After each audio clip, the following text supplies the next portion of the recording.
जमील फारूकी के वकील अली अशफाक कहते हैं जमील फारूकी ने कोई जुर्म नहीं किया।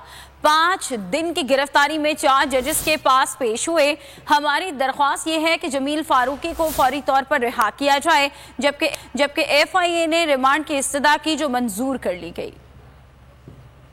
की तारीख में फारूकी के ऊपर ये जो मुकदमा दिया गया है कि एक और मुकदमे की कार्रवाई पे फिजिकल असॉल्ट हुआ है और सेक्सुअल अब्यूज का जो उसने क्लेम किया पब्लिकली, और अदालत के अंदर एक दरखास्त दी है जिसपे इस्लामाबाद हाई कोर्ट ने एक हाई पावर्ड कमीशन कॉन्स्टिट्यूट किया है रिटायर्ड हाई कोर्ट के जज की सरबराही में। इस चीज को अगर जमील फारूकी ने रिपोर्ट कर दिया तो ये कोई क्राइम नहीं है।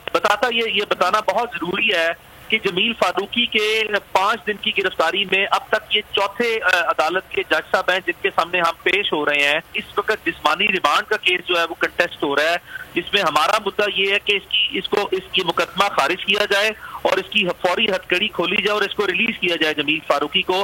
ऑन दी अदर हैंड जो भी पहले इस्लामाबाद पुलिस थी और अब FIA है, उनका कहना यह है कि उनको फिजिकल रिमांड दिया जाए, चूंकि तफ्तीश अभी उनके मराहिल में है कि हमारा तो मुकदमा अभी कल दर्ज हुआ है और हमारा आज पहला दिन है, तो हमें एक मोहलत दी जाए जिसकी बुनियाद पर फिर अदालत ने यह मुनासिब समझा उसको 2 दिन का टाइम दिया जाए।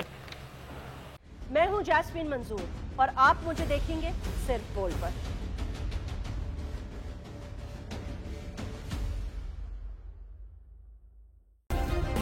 सब्सक्राइब करें और बेल दबाएं ताकि कोई खबर रह न जाए।